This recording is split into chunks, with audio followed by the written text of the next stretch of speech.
जो जानवर दुनिया से विलुप्त हो चुका है, क्या उसे वापस लाया जा सकता है?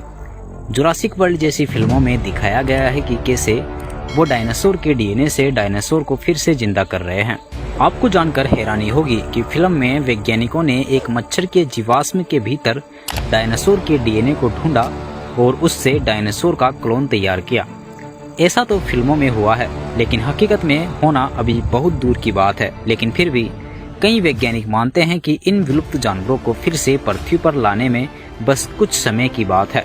किसी विलुप्त जानवर को फिर से जिंदा करने के लिए वैज्ञानिकों को उस जानवर के डीएनए की जरूरत होती है। हालांकि हमारे पास उन पुराने जानवरों के जीवाश्म और उन पुराने जानवरों के कुछ अवशेष सुरक्षित ढंग से रखे गए हैं, लेकिन फिर भी उनसे डीएनए को निकालना एक बहुत बड़ा काम है। डीएनए जो है वो समय के साथ साथ कमजोर होता जाता है, लेकिन वो भी निर्भर करता है कि डीएनए को कहाँ पर रखा गया है। अगर किसी डीएनए को ज्यादा गर्म नमी से भरपूर जगह पर रखा गया है तो वो बहुत जल्द खराब हो सकता है। इसीलिए जो जानवर किसी जमाने में कभी जिंदा था और उस समय पर जो उसका डीएनए था वैसा का वैसा डीएनए मिलना लगभग ना के बराबर है। लेकिन जैसी टेक्नोलॉजी आज हम इंसानों के पास है, उससे हम इन जानवरों के डीएनए को प्राप्त भी कर सकते हैं। किसी जानवर को फिर से जिंदा करना इंसानों के लिए एक बहुत बड़ी कामयाबी होगी। खैर, वो एक अलग कहानी है।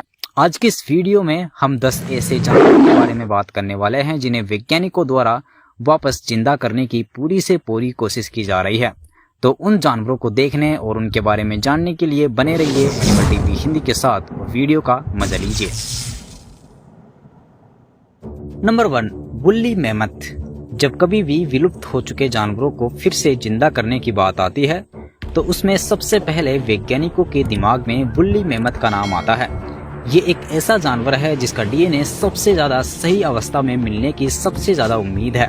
लगभग 4000 साल पहले वुल्ली मैमथ दुनिया से विलुप्त हो चुका था, लेकिन जिस इलाके में ये हाथी रहता था वहाँ पर काफी ज्यादा ठंड होती थी और उस बर्फ की वजह से इनके डीएनए को बहुत ही कम नुकसान पहुंचा। शायद इसीलिए वैज्ञानिक वुल्ली मैमथ के डीएनए को ढूंढने में ज्यादा जोर लगा रहे हैं। सोचने वाली बात तो ये है कि अगर वुल्ली मैमथ को फिर से जिंदा कर लिया जाता है तो क्या वो लैब का जानवर ही बनकर रह जाएगा, या फिर वो चिड़ियाघर में रहेगा, या फिर वो आज के जमाने में जहाँ जंगलों में हाथी रहते हैं वहाँ पर राज करेगा। फिर भी अगर ये जानवर फिर से जिंदा होता है तो वो नज़ारा देखने लायक होगा। नंबर 2, तस्मेनियन टाइगर या फिर थाइलसिन ऑस्ट्रेलिया के सबसे खतरनाक और सबसे महत्वपूर्ण जानवरों में से एक था। यह हाल ही में 1930 में दुनिया से विलुप्त हो गया था। क्लाइमेट चेंज और इनका भारी मात्रा में शिकार इनके विलुप्त होने के पीछे का मुख्य कारण है। इस जानवर के कुछ स्पेसिमेन सुरक्षित ढंग से लैब में रखे गए हैं और इनके डीएनए को प्राप्त भी कर लिया गया है, लेकिन अभी भी इस जानवर को फिर से जिंदा नहीं किया गया क्योंकि वैज्ञानिकों का मानना है कि उनके पास पर्याप्त मात्रा में इस जानवर का डीएनए नहीं है। इसके अलावा ऑस्ट्रेलिया में रहने वाले कुछ लोगों का मानना है कि ये जानवर आज भी ऑस्ट्रेलिया के जंगलों में रहता है, लेकिन क्या हकीकत में ये जानवर अभी भी इन जंगलों में रहता है, ये एक सोचने वाली बात है। और जब तक इस जानवर के मिलने के पक्के सबूत नहीं मिलते तब तक कोई कुछ नहीं कह सकता। Number 3, Pyrenean ibex. अभी भी आप सोच रहे होंगे कि किसी विलुप्त जानवर को फिर से दुनिया में लाना लगभग नामुमकिन है, लेकिन मैं आपको बता दूं ऐसा हो चुका है। पायरेनियन आइबेक्स जो अभी सन 2000 में विलुप्त हुआ था, उसके डीएनए से इस जानवर को फिर से पैदा कर लिया गया था। इसको फिर से पैदा करने के लिए इसके डीएनए की मदद से एक साधारण बकरी के द्वारा इसको जन्म दिया गया था, लेकिन जन्म के 7 मिनट के बाद सांस लेने में परेशानी की वजह से इसकी मौत हो गई। जो सबसे अंतिम पायरेनियन आइबेक्स थी उसका नाम सीरिया था। इसकी सन 2000 में पेड़ से गिरने की वजह से मौत हुई थी और उसी के डीएनए से इसने पायरेनियन आइबेक्स को पैदा किया था। Number 4, sabre tooth cat. जरा देखिए इस जानवर को। किसी जमाने में ये अमेरिका महाद्वीप की सबसे खतरनाक और निडर जंगली बिल्ली थी। आज के जमाने में शेर और टाइगर इसके सामने कुछ भी नहीं है। वैज्ञानिकों द्वारा इस बिल्ली को फिर से दुनिया में लाने की बहुत सारी कोशिशें की जा रही है। जिस इलाके में ये बिल्ली रहती थी वहाँ पर भी बहुत ज्यादा बर्फ हुआ करती थी। इसी वजह से इस बिल्ली के सही सलामत डीएनए मिलने के बहुत ज्यादा चांसेस है। लेकिन सोचने वाली बात यह है, अगर इस बिल्ली को फिर से जिंदा कर लिया जाता है तो क्या ये आज के जमाने में सरवाइव कर पाएगी, और ये कितनी खतरनाक होगी वो तो नजारा देखने लायक होगा। नंबर 5, मोआ। इस पक्षी के बारे में बहुत ही कम लोगों ने सुना होगा। दिखने में ये ऑस्ट्रिच और ईमू के जैसा लगता है। मोआ उस जमाने का सबसे बड़ा पक्षी था। लगभग 600 साल पहले इंसानों द्वारा भारी मात्रा में किया गया शिकार इस पक्षी के विलुप्त होने के मुख्य कारण है। वैज्ञानिकों के पास इस जानवर का डीएनए भी है और वो इसको फिर से जिंदा भी कर सकते हैं, लेकिन कुछ वैज्ञानिकों के अनुसार इस जानवर को फिर से जिंदा करने के लिए बहुत सारा पैसा, हाई टेक्नोलॉजी और टाइम की जरूरत है। नंबर 6, डोडो।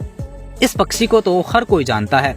जब इस पक्षी को पहली बार इंसानों द्वारा ढूंढा गया था, उसके अगले 80 साल के अंदर इस पक्षी का भारी मात्रा में किया गया शिकार इस पक्षी के लिए विलुप्त होने का कारण बन गया। मॉरिशस के जिस आइलैंड पर यह पक्षी रहता था, वहाँ पर इसका कोई नेचुरल प्रेडेटर भी नहीं था, लेकिन फिर भी इंसानों द्वारा इनके अंडे और इनके मांस के लिए किया गया इनका शिकार इनके लिए एक काल बनकर रह गया।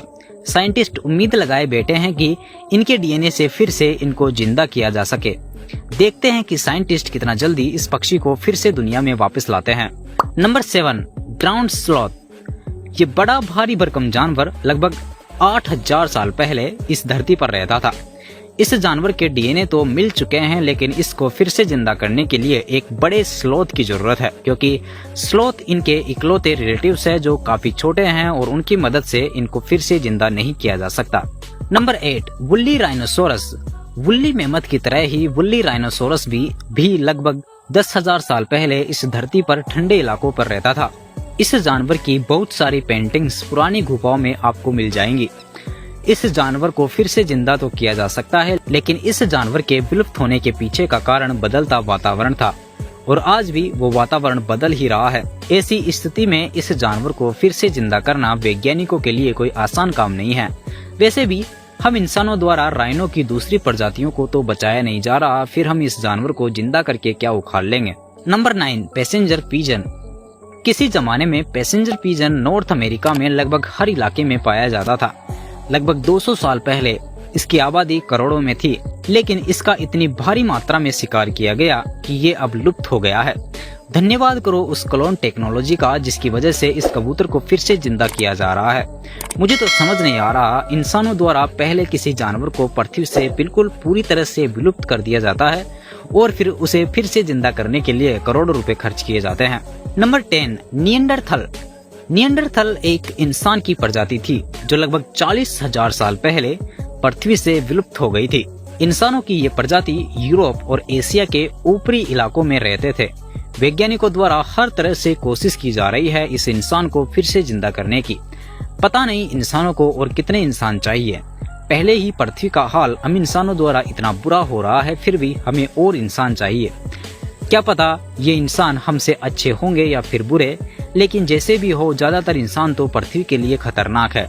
अगर कोई आपसे पूछे कि दुनिया का सबसे खतरनाक जीव कौन सा है, तो बड़ा ही साधारण सा जवाब है। आप उसे जवाब में इंसान बता सकते हो।